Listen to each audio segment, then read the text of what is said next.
So, where do these monologues come from that you decide to upload? Where do they come from inside of you? Is there like a moment of inspiration and then you kind of contemplate it a little bit, or is it just kind of like it just hits you and you're like, all right, I got to get the camera rolling and just talk?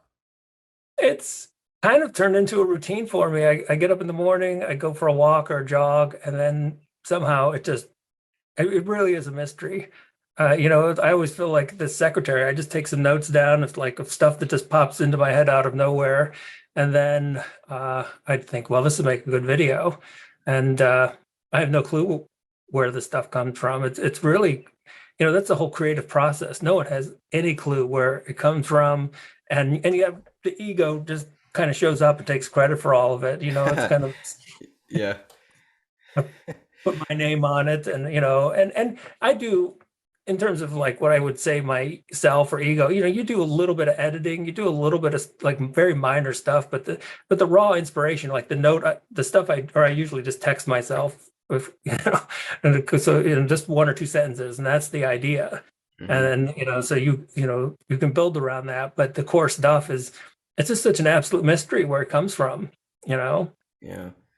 Yeah. I've been contemplating that lately too. Like where does inspiration, what's the origin point of inspiration? Because it's so interesting, right? Because if you create something like a beautiful work of art or like a beautiful song, it not only hits a chord inside of your own brain to say, "Oh, I gotta like write that down," or "I gotta paint this picture," or "I gotta like play this instrument," or whatever it is. It also strikes a chord in other human beings if it's a good piece of work. Like I don't know, "Stairway to Heaven," right? That's a beautiful song that millions, if not billions, of people can resonate with, and it was somewhere locked inside of our unconsciousness. But before Jimmy Page came up with it, it wasn't a thing, but it was a thing. You know what I mean? It's like it was this, and that goes for all kinds of art. To be honest with you, like it's like this weird.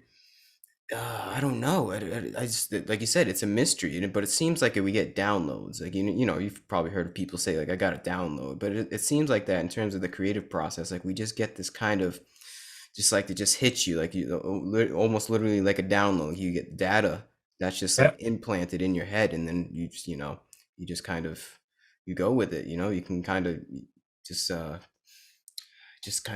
what's the word I'm looking for? You reach a flow state with it, and it just goes and becomes a thing. It's like almost like another entity in a way. Yeah, and it seems so transpersonal, and people, and when you were mentioning like how other people connect with it, they other people can tell when you're faking it too. Like Yeah. you can book, or you can even listen to a song, and the parts that were inspired and the parts that they sort of like had to fill in, and they sort of they needed another verse, so they came up with it, and so it's just, as much as we don't know, we have no clue where it comes from.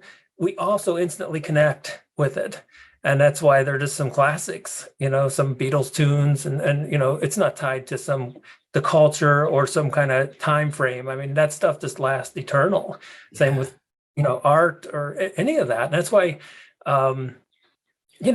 we can play this game of money and status and everything, and then art just cuts through all of that, and it brings us back down to that basic human equation of like, we don't really know what we're doing here, but we know when we connect with something greater than what we're doing here. Exactly. It takes us out of the thinking brain, like you always say, man. But it's like that's what makes art special. That's what makes humans like truly human, I think, is the fact that we can all bond on art in our own creation. Like there's something about it that goes beyond words, it goes beyond concept. Even though it is a concept, that's what's crazy. Is like art is a concept, but the concept of a good piece of art somehow triggers something in our brain that allows us to be taken out of that concept. Like it's more than just the colors on the screen. It's more than just the notes that are hitting your ear.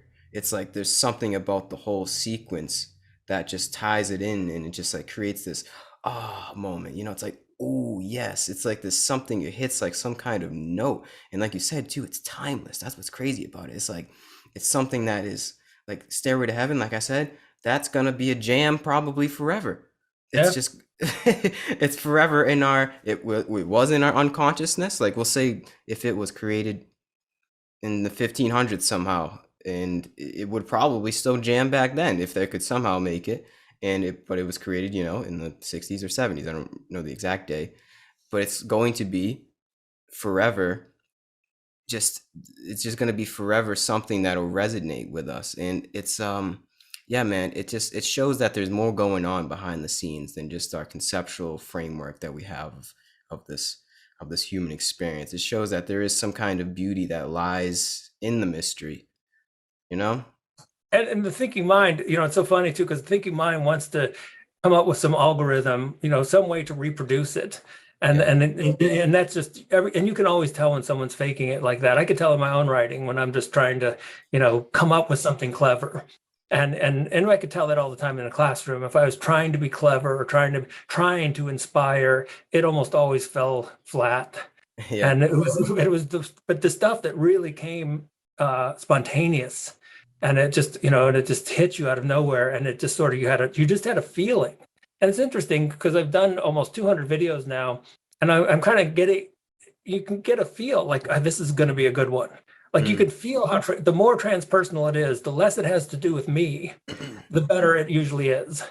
The more Yeah, I know what you the mean. more the more I play a role, the more I come into it, the more, I try to, the more it has any kind of personal influence from my own vantage point, then it just doesn't do as well. But it's those moments where it cuts through all the individuality and it has nothing to do with me, and then you just know this is going to connect because it's connecting with that same part of others that are, it's not personal for them either. Yeah. And it gets a great pointer that thinking. I guess we probably talked about this before, but it just feels like we're at a point in human evolution where we're becoming really conscious of how limited thinking is, and the thinking is this little tiny fraction of the totality of human experience. Hmm. And it's a great tool. I try to explain, because sometimes I'll get these comments that people will say, well, it sounds like you're anti-thinking, that you're anti-logic, or that that somehow I'm against language. And I want to get this shirt just like, I love language, I love thinking, just to show that, like, these are wonderful tools. It's not that I have any problem with them. It's just they're just this tiny little piece of who we are. It's a tiny little piece of our humanity. And it's just been such a great, one of the wonderful adventures that I've been on as a human being, is to explore these vastly different experiences that go beyond the thinking mind. And so, so that to me has been the real adventure. And then you say, well, how do what evidence do you have? And that's why, I spend so much time coming up with exercises, because it really is something that people need to check out, on their own. They need to go on their own adventure and kind of, because I could talk about the thinking mind, and I could say, well, the thinking mind is just a limit, but that's all the thinking mind. Yeah. And so, I can get you started on this, but in the end, it's up to you. That's what makes it such a cool trip. And when you experience these things, and again, it sounds strange to say you, it's just these limitations of languages, but when these experiences are to be had, uh, they're extremely convincing. And they're things that have shifted human beings throughout our whole history. And those people who have had those experiences, they write, they try to come back, and they try to, like, help others achieve them. And that seems to be what this whole trip seems to be about. Mm-hmm. Yeah. The experiences for me are like getting back to it, listening to a good song or playing a good song. Um, maybe going out on a run, like intense exercise, hiking, making love, being with Yeah. good people. Like I think it's about just like taking that thinking, like you said, and just really engrossing yourself in the moment. Just being there, and whatever those experiences are, they get you there. They just get you just You're just there and you don't want to leave the moment, but you're not even concerned about leaving. You're just so engrossed in whatever's going on that it's perfect right where you are. But then you can get sucked out of that, and the thinking mind goes back to, I got to do this, I got to do that, or, the bills and drama, and just the chatter starts. I think those experiences that you mentioned, they get you out of that chatter and just simply into the moment, which when you get more into the moment, for me, I think that's where our essence is. That's truly where our greater being lies, where that source of inspiration lies. It lies in just like being here, man, being in this temporary moment and really taking it in. Because the thinking mind, man, it gets you out of that moment.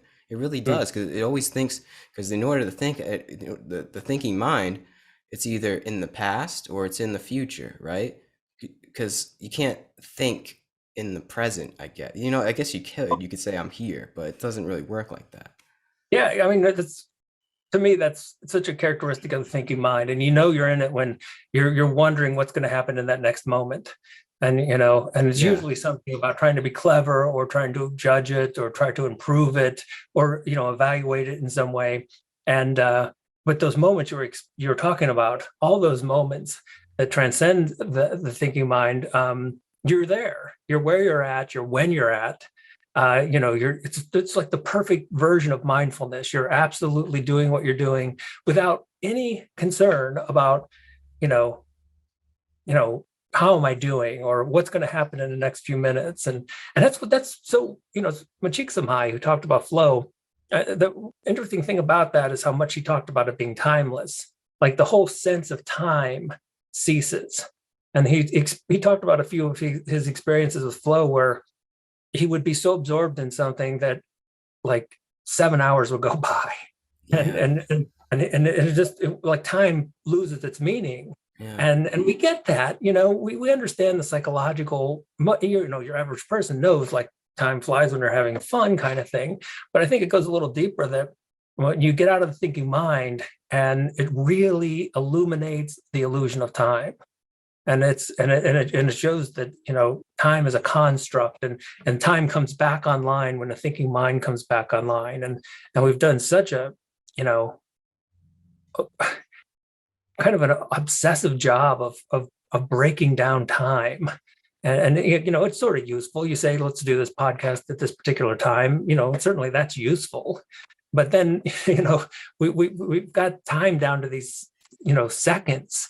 And I think it was William James who asked a really interesting question like 100 years ago, and it kind of got lost in all the psychology stuff. Very few psychologists dig this part up of it was basically one of his introductory textbooks on psychology, but it's a chapter on how long is the now.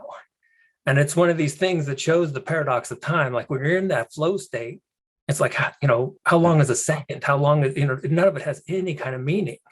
I Yeah. mean, the only time 5 minutes means anything is when we're kind of like, you get into this, okay, well, I'm starting to think again. And because the thinking mind is trying to, like you said, it projects into the future and it's got this image of the past. And that's where the whole self-improvement trick comes in, because you have to have time as part of the equation. But you get these timeless moments happening, and it's just so, it just shows a side of humanity that is, it's that beauty of that people experience with art, and with with it's poetry or any of the forms that art comes in. And then you could say like life itself is that form of art, when we get those experiences going. And I don't know, some people do say that they could be in that experience continuously. I'm not particularly worried about it. I value them when they happen. Um, I'm not going for that. I'm not trying to turn that switch on so I'm in that continuous state forever. I'm quite convinced if I did, it would never happen. That's like, that's the funny thing is you try to replicate it and you try to make that experience happen, and you're guaranteed it's not going to happen. And Yeah. so I'm just blessed when the moments hit and I get the sensation of timelessness, mindlessness, non-thinking, and it just so transcends this human existence that it just shows you that there's the world reality is far more than we think it is. And so I seem pretty fine with just finding that kind of conclusion. And I have no idea what I'll do tomorrow as far as the videos go. I mean, it's as much a mystery to me as anyone else. I mean, that's why if you watch my videos, they seem a little scattered. But that's the process of creativity. I'm not trying to impose any kind of order on it. Hmm. Do you think we're at like a imbalance at this point in time with how our brain structures our reality? Like there's just a little too much processing, like a little too much trying to structure, and not enough of that artistic, source. Oh, I don't know if I mentioned this last time we chatted, but um, I'm a huge fan of Ian McGilchrist and his work, and he has a quote in one of his books, "The Master and His Emissary." And I don't think Ian said this; he was quoting someone else. And at some point, I'll look it up. But the book is like 700 pages. It would probably take me a few days to find this one quote. But he said that modern society is a poet's nightmare and a bureaucrat's dream, and you feel that. I mean, the paperwork, and you get into these levels where, well, I need to fill out paperwork to get paperwork so I can fill out more and we've become embedded in so many levels of paperwork, and handbooks at work and guidebooks and codes and laws and government and the classic red tape thing. And that's a real drag for a poet, because again, the more you formulate rules, which is a real trick of the left brain, uh, uh, the less spontaneous you can be. And that's, to me, that's the essence of art, is spontaneity. You have, there's nothing, we always try to define art, what is it? And I just enjoy the fact that it's one of those things that resist any clear definition. And Mm. it's, so again, the left brain wants to come up with some rule, some clear way where we could say, well, this is art and this isn't art, but that's not the way art works. It has that element of being spontaneous and not knowing what's going to happen. So one of the things I really enjoy doing these podcasts is like I really don't know what you're going to say. I don't know. I really don't know where the conversation is going to go, and that's, to me, a form of art. It makes it feel like we're doing art when we do this, because it's like the conversation just it's like it's like a canvas and we're just throwing paint. We don't know what's going to happen with it. I agree. I've come to find that as well. I didn't realize that when I first started doing this thing, but then I realized that long form conversation is actually a form of art, and it's also a mental exercise as well at the same time.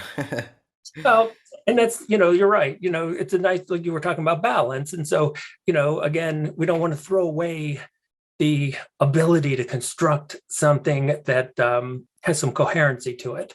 If I go too far off on the art world, I could be made perhaps too spontaneous. And you do see some artists that they become unrelatable to people because they've kind of gone off almost a little too far on that end. And so the balance is that trick of I think Alan Watts called it like a controlled accident kind of thing, and it's kind of a Zen paradox, but I think it represents that balance between enjoying a little bit of spontaneous directions, letting it go, letting it flow on its own, where we're not trying to control it, but it doesn't become absolute chaos, and the chaos gets um, your listeners would be like, well, that's, if we just literally randomly went on. And I guess I do have a tendency to kind of side a little bit on that. My wife will often say that having a conversation with me will just give you whiplash because, I'll just go from like one, it's just, and I have to pull that together when I do a podcast or when I would teach or when I write a book. It's great to have other people give you feedback because like my first book was it just felt like flow of consciousness. It was just this absolute flow where it was just it had a life of its own, and I was just sitting kind of watching where it would go. Is that no self, no problem? No, that was actually The Neurotic's Guide to Avoiding Enlightenment. So that was actually my first book. Mm-hmm.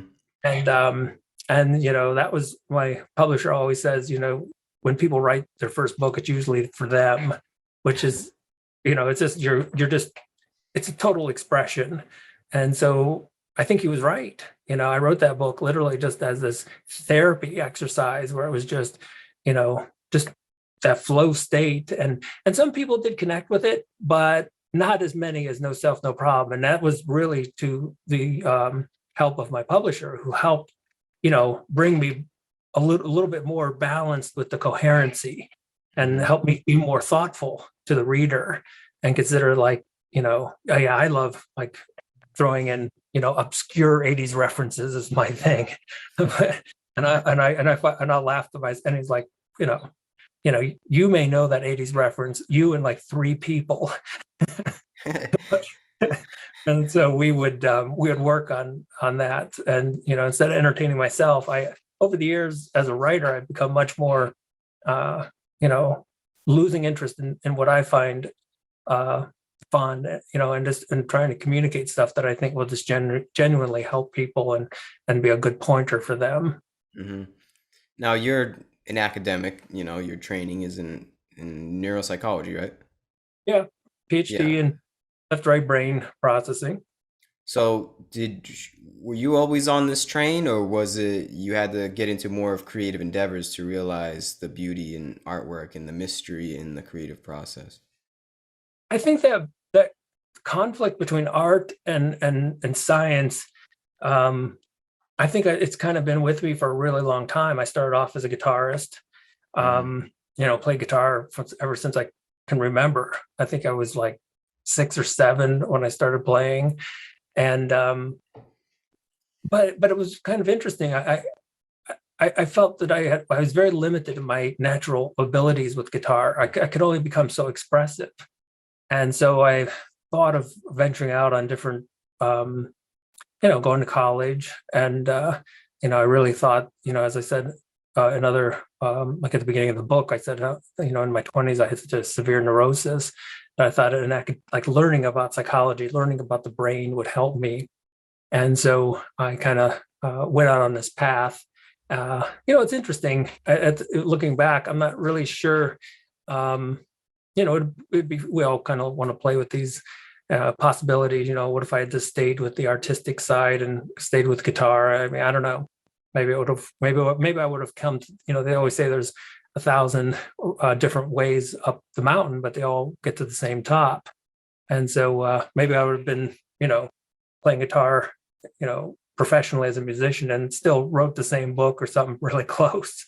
You Hmm. know, kind of interesting, but who knows? Well, you probably wouldn't be doing this podcast right now.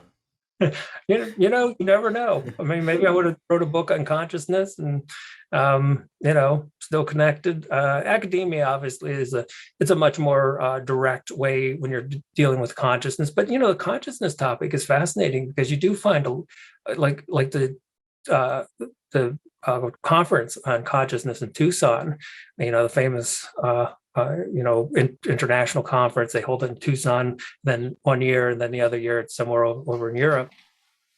And it's just the most eclectic group of people you could ever find on the planet. And you will find Imagine. artists, philosophers, and you'll go to some lecture by some famous physicist, and then outside people will be doing spontaneous artwork of all kinds. And so consciousness really is the topic that brings, I think it brings us all together.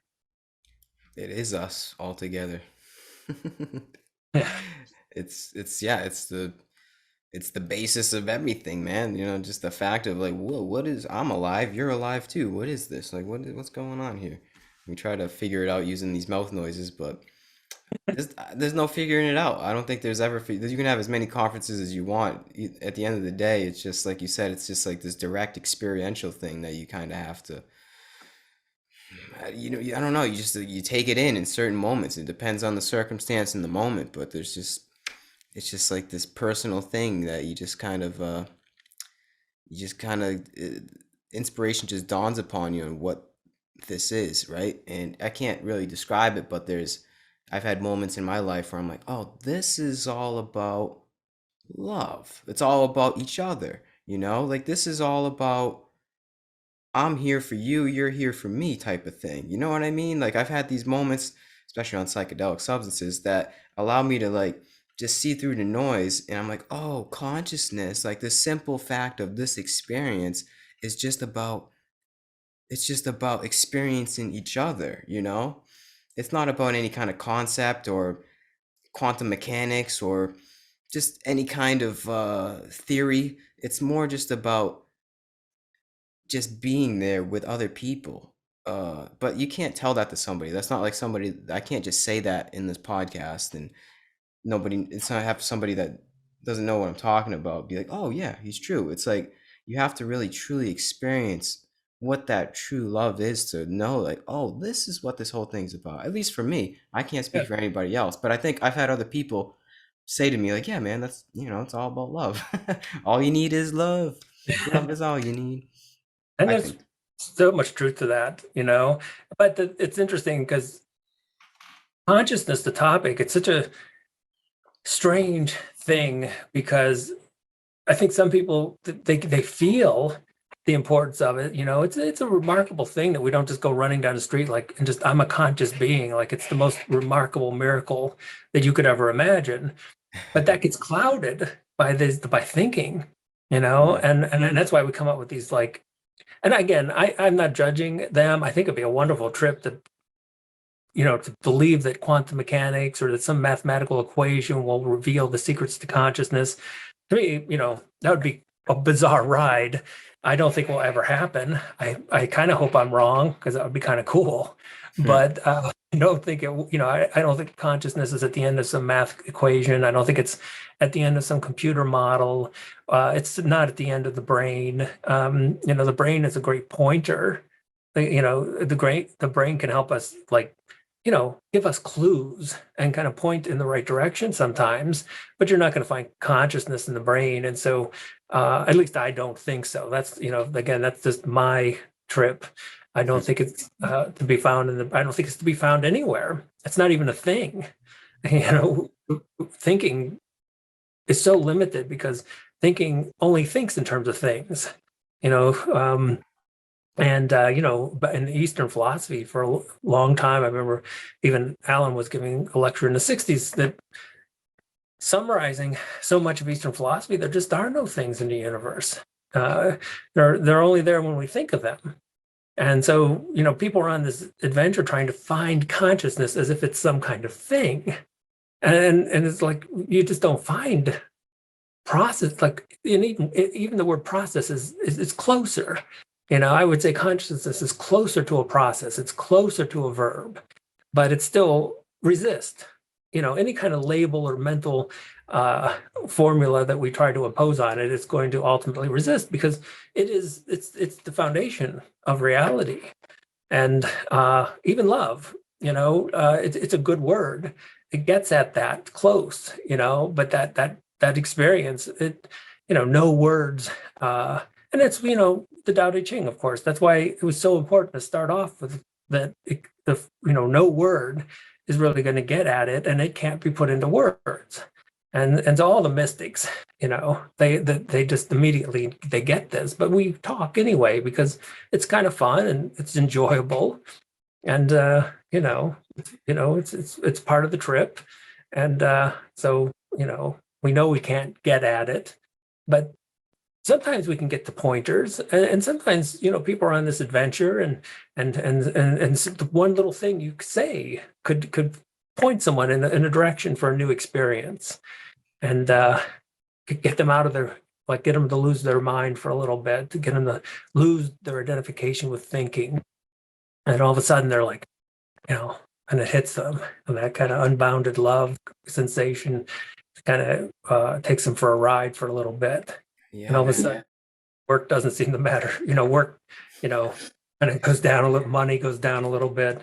Um, you know, all the cultural identity things that we've been, seeing myself as a certain age, and then an identification with the body, which is just so much embedded in our culture. We're just taught, you are that person in the mirror over and over again, and that just for a lot of people that sticks, and you can't blame them. I mean, We're susceptible to the cultures that we're brought up in.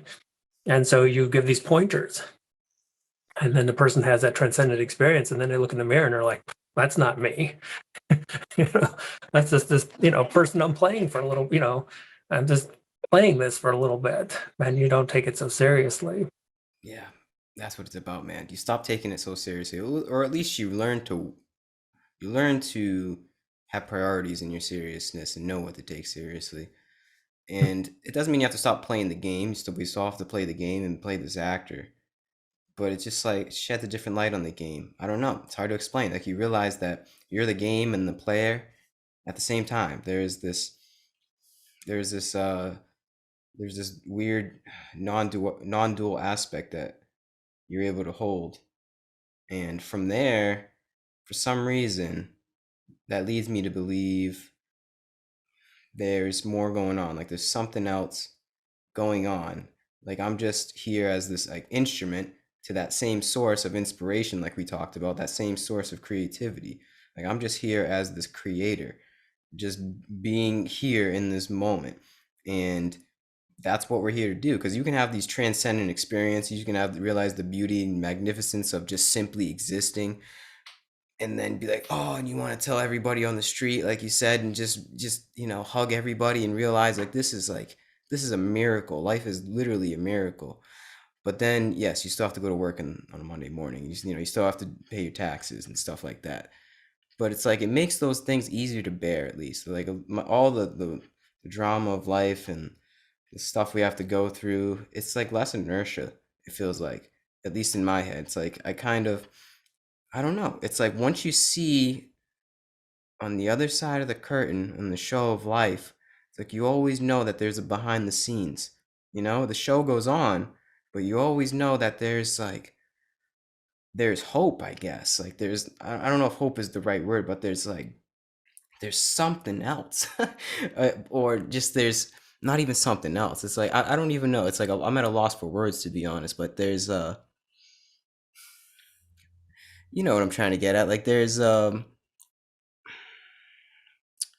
just there's beauty. Like there's constant beauty no matter the situation, even in like the worst situations in your life that you think would be like, oh, I should really take this seriously. Like, oh, woe is me. Like, what is this? Why is this happening to me? But even then, like, there's beauty in that, because it's just the simple fact of existence. Like, just realizing the simple fact and beauty of just simply being conscious, like just simply being here and experiencing it in the moment. No thoughts, no preconceptions, just simply whatever's going on, even if it's bad, even if it sucks.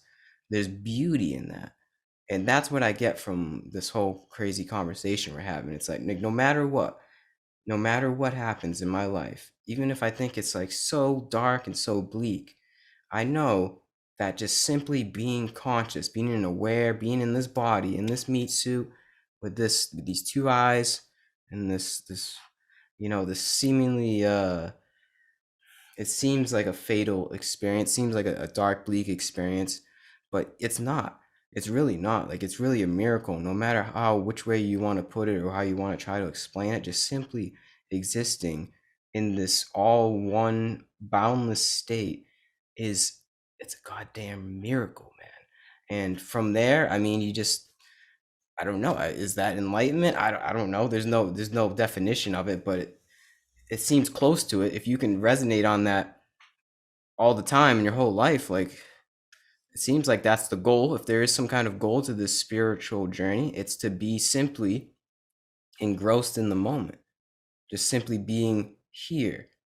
Even when, all right, so this is hard to explain. It's like simply being here, even when your mind gets lost, even when the mind does start to think about the future or the past. Can you notice the mind? You know what I mean? Can you like realize the origin point of their thoughts?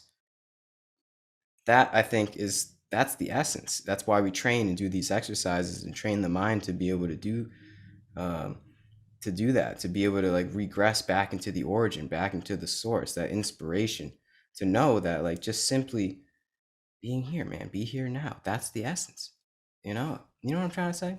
Um, the way you put it, I really enjoyed you.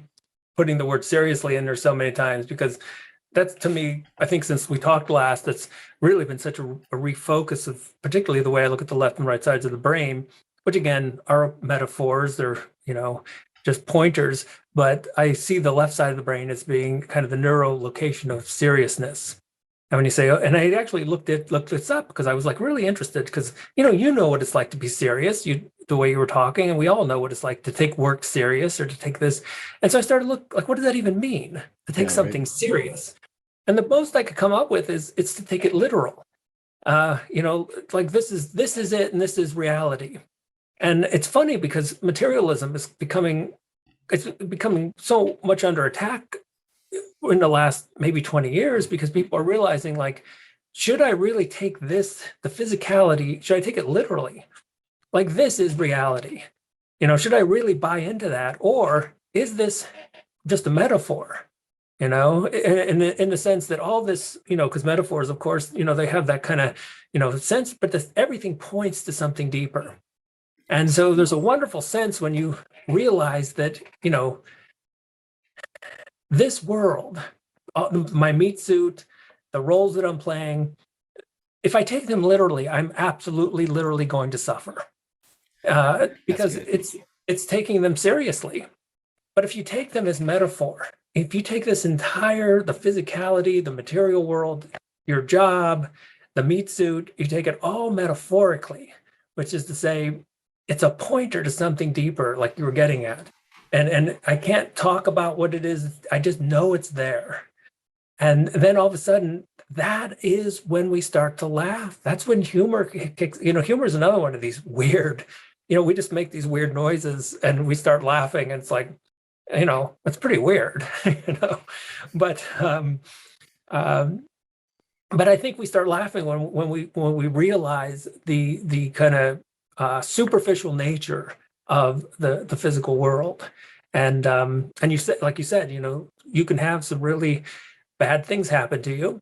And one of the things I think the spiritual work or these experiences help, whether it's spiritual work, psychedelics, just getting beyond a thinking mind. One of the ways that helps you is that you can watch the thinking mind is always going to take this reality literally. And so when something big happens at your work, or you get some diagnosis, or you know, um, you know, your loved one leaves you, you're getting divorced, whatever the big serious stuff is, the mind's still going to lose it. The mind is still going to react. The difference is, even though the mind's going to take it seriously, there's some part of you, there's Yeah. some element of you that knows it's not literal, that it's not the foundation of reality. And that's why I think materialism was such a kind of depressing philosophy for people. It was just like, it took all this material stuff literally. Like, it's like, this is it. This is reality as we know it. But those who have had transcendent experiences, they work around, they pay their bills.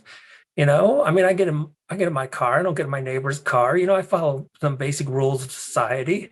And even though I don't take them seriously, I know when I get in my car, it's crap. It's a story. It's some wild joke that we're playing, because I don't own. Ownership is one of the biggest cons that the society ever uh, got away with successfully, that any of us can ever really own things. It's a complete scam. So, every time I get in my car, I kind of laugh, because I'm like, this is so funny, because I don't own anything, you know. I Yeah. don't get away with it, and everyone else kind of. So again, there's that kind of funny kind of sense of humor behind it all. And it all comes when you just don't take this physical material world literally, and you take it all as metaphor. But it's your phone, the meat suit, it's all metaphor. It's all a pointer to a reality that is uh, impossible to express in words, but you feel it and you know it, like any kind of poem. It's not the words. The words are just conjuring up that emotion and that sensation. Where where did this all come from for you? Did you have some kind of experience, or like something Did you, what kind of transcendent experiences have you had? Uh, for me, I've had a couple. I wouldn't say that I had one, and I've also have had experiences where, um, I've kind of, get to give kind of a similar situation. If you've ever like really worked out and you get in pretty good shape, and then you lose it, and then you get really horrible and out of shape, and then you get back in. So I felt that that has kind of followed me with this whole experience of the transcendent, in the sense that I've had experiences where consciousness did not feel like, I did not feel the consciousness was locked up in this meat suit. And I've had experiences where consciousness literally was extended far beyond the body.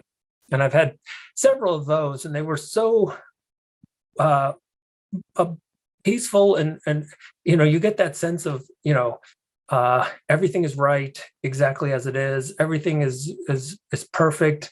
Um, and but then I've come back, and then I've had moments where, it's funny, how these habits and mind, the thinking mind is a habit. And even when you've had experiences of non-duality, if you get back into the habit of mind, you'll start taking things seriously again. And so I've gone back, and sometimes, started to take the world a little serious, and then I noticed immediately I would suffer again. Yeah. And so, you know, every time you take this world seriously, literally, it seems to be attached to suffering. Every time you recognize it as just a pointer to something that can never be put into words, and you experience that reality, then everything seems okay again, Yeah. and so my whole life, it feels, I would say, my 20s, the experience was far more like, I took so much serious when in my 20s, and that's why I suffered so much, like death. I was so convinced about death. I thought it was the enemy, and I thought, I literally terrified of death. I thought, like, it was going to happen anytime, I mean, like, I would just be like having a conversation with someone and think, like, you're just going to die, and your heart's going to stop, and you're just going to die right now. And then I stopped taking death very seriously. And I realized, actually, we kind of die all the time. And I know that sounds strange for people to hear, but what I mean is the concept of me, the concept of Chris, this act that I'm playing, you know, we lose that all the time during the day. We get into music, and so the ego dies. If you're listening to a great piece of music, and you're just, you don't exist for that time. There's just awareness. There's awareness without you. You're nowhere to be found. And this happens during sleep.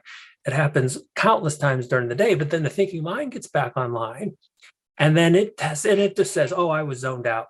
And it just dismisses those states as not being very important, or maybe they're illusory. And so I really feel I've gotten the entire, it feels like I've had quite a spectrum of the whole range of things, from um, uh, these egoless states that and consciousness not even being associated with the body, to being highly neurotic, completely identified with ego, and terrified that death was going to happen any second. And so I feel like, that my adventure of this human experience has given me a wild ride of the whole ends of the spectrum. Mm. I just had something hit me while you were talking about that. So we were talking about metaphor, right? And how, there's so many metaphors in our life that point to something else. Do you think they're pointing to our own death? Like they're trying to show you, like in these transcendent moments, they're trying to show you our inevitable death. And they're giving you like a little taste, like this is what's coming for you, man, you know? But it's crazy because in those moments, it feels so peaceful. It feels so good. But yet the thinking mind says, "Oh no, no, no, no, no, no, no, no, no, that's don't think about that. You don't want that." But yet when you're in those moments of like a mini death, it's just Yeah. like, ah, you know?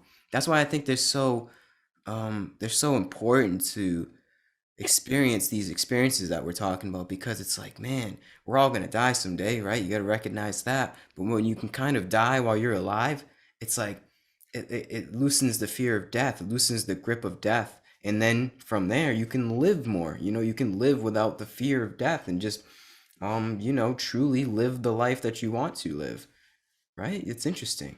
Well, I did a video on this and I thought, wow, it's so ironic that in the state of meditation, we're going for this state of egolessness, of thoughtlessness, of mindlessness. And yet that's what death is.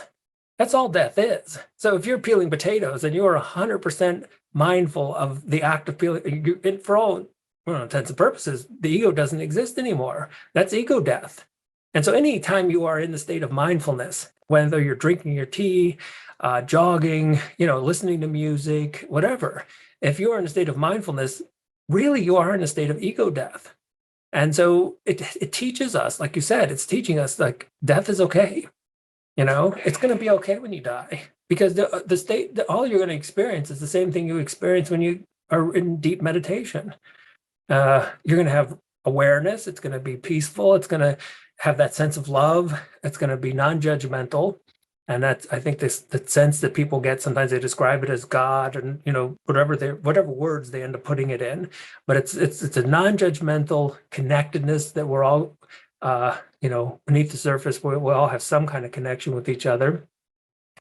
And you're not alone. Everything's going to be absolutely all right. And we experience that all the time, and particularly when we're meditating. And so I think the mindfulness movement if we look at it in that way, like you said, it's a hint, like death is okay. It's okay. You're gonna die plenty of times before you really die. And when you get to that, it's strange. My fear of death is like totally gone. And I think, there's a couple of papers on why psychedelics eliminate the fear of death in people that they have a terminal disease, and they do some psilocybin, and it sometimes completely eliminates the fear of death. And I think what it does is it eliminates their thinking. They're no longer totally identified with the thinking mind, because it's only the thinking mind that's terrified of death, because it's only the thinking mind that's going to die. And so, of course, the thinking mind is terrified of it. So you go on a trip and, you experience this egoless state for a little bit, and well, that's death. And then there's the recognition, like, this is going to be okay. This is all right. And I think that's why the therapy, I think that's why even in some conservative labs, that, they would never have thought of, like, psychedelics were outlawed. I mean, they were outlawed for such a long time, but they were making their way back in the research because their application is so successful. And I think the numbers are like 80%, and it would last for like 6 months. These patients who are, their meat suit because of disease. I mean, they really are coming close to facing that, and they get to live those last few months without any fear.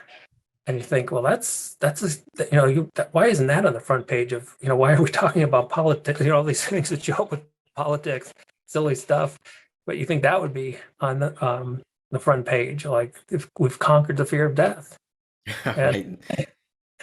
That seems like it should be number one.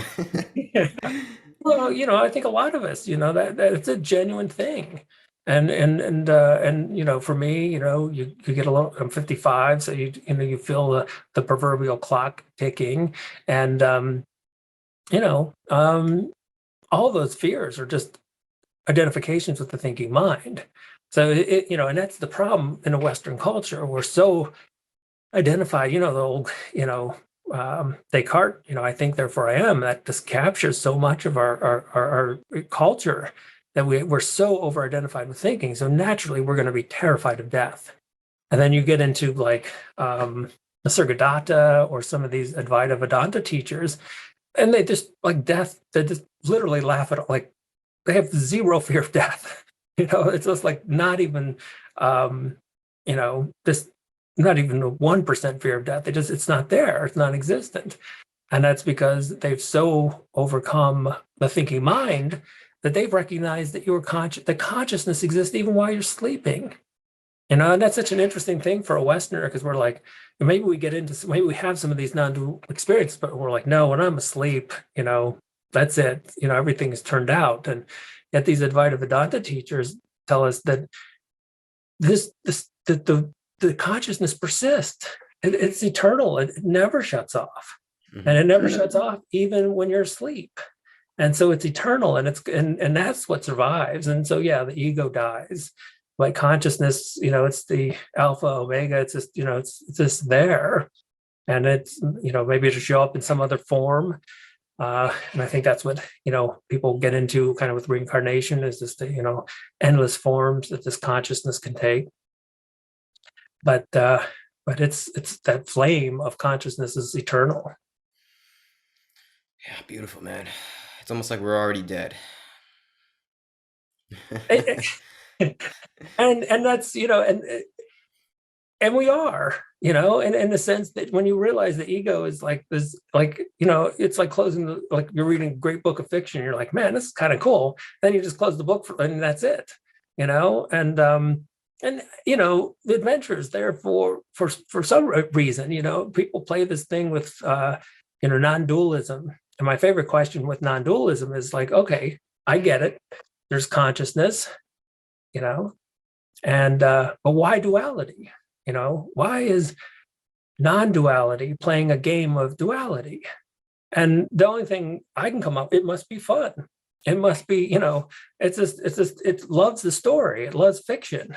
you know and Yeah. so God loves fiction, I think, and that's why we're here playing these games and playing these roles, and having a wild adventure with it. Yeah.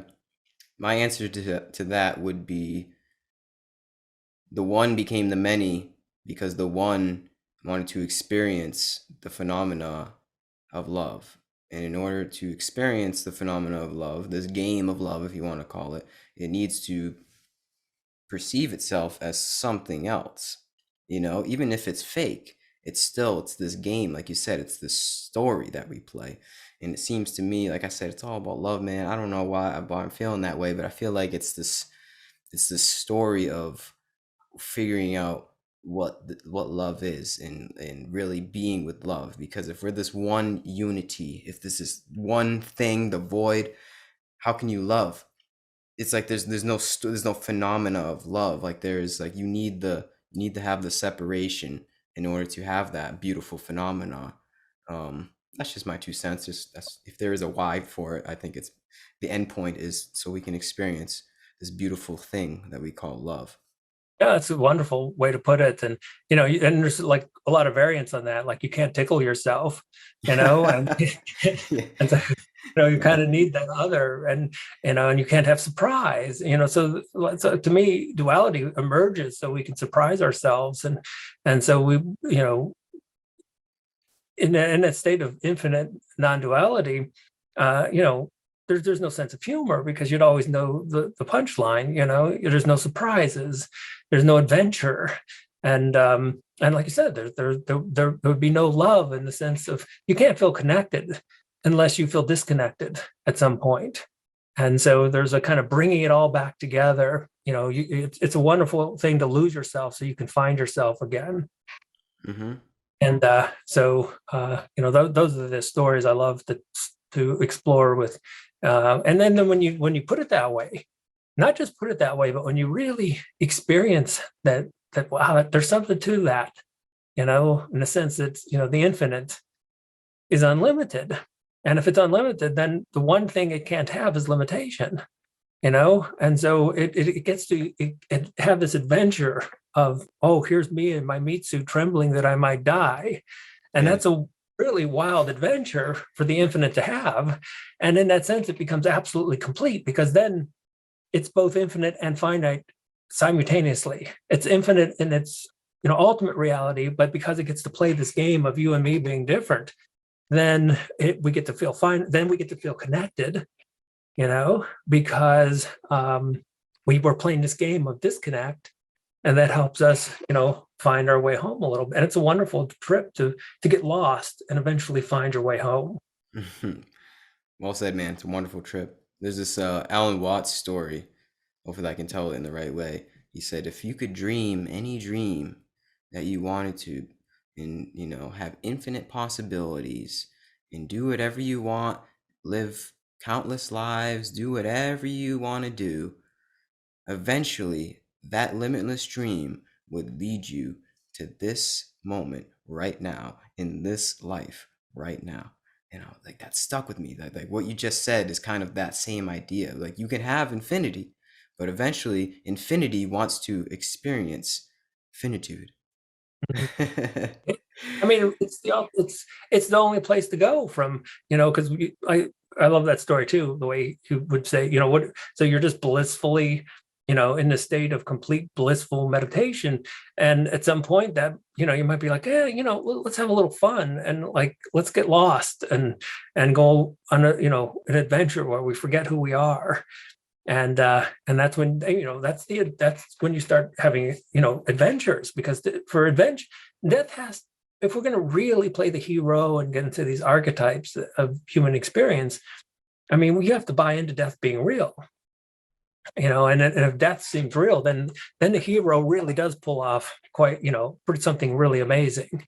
And so we couldn't have the adventure, we couldn't have surprise, love, really the whole trip that makes us human. We couldn't have it unless we forgot who we really are. Yeah.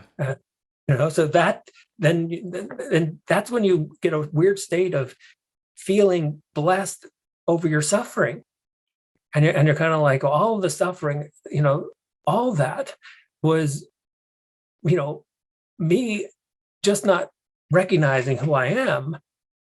And in recognizing who I am, you realize that you're actually a part of the whole process. I sometimes put it like, you can't escape God. You could use God, or you can use it. You can't escape the non-dual infinite consciousness, if people feel better with that. So even when I'm really playing who I'm not, which is my 20-year-old neurotic me, terrified of death, even when I was playing that, I still was who I actually am, which is a reflection of the eternal. And when you get that connection, it's a very yin and yang kind of thing. That's when you really get that kind of groove that everything is okay. And that's the not taking life seriously that we were talking about before. That's when you get into the groove of, like, whatever happens, the mind might react, but I know that there's something a little bit more mysterious and a little bit more to the picture than just the stuff I'm seeing, the kind of literal stuff around me. There's way more to it. Amen, man. Wow. That's good. Well, I don't know. I think we should just wrap it up at that. Honestly, that's good. Uh, do you have any closing remarks after that one? I you know I guess I would, it's funny, because when you say that, it's like there's really no advice to give. It's like, whatever happens, it's going to be cool. Trust me. Yeah, I'm, right. and I'm not saying trust me, Chris. This little story, it's like, the universe is saying, like, trust the universe. It's one of the most important questions we can ask. Do I trust the universe? If you trust it, which is to say, do you have a sense of, like, there's something bigger than your ego, something more vast, more eternal than this limited story of who you think you are? And if you get that going, it just seems like, the rest of it, of life, just kind of falls in place. And when you don't, and again, it's like working out or jogging or running or eating healthy. And when you get more tied into the story of the self, you're going to feel more. The suffering is just, the more literal you take the story, the more suffering you're going to experience. But you can come back to it and realize that that's okay too. I mean, you can't escape. You can't really ever escape who you are. Can't escape God. That's who we are. Yeah, man. All right. Well, this is a good talk. Um, It's fun. definitely fun. Man. Thanks for coming on here. Hey, thanks. I enjoy the conversation anytime. It Yeah, is once a year. yeah, seriously. Once, the yearly deep dive with Chris Niebauer. You're a real one, Cool. Chris. I appreciate you and your time. Keep doing your thing, man.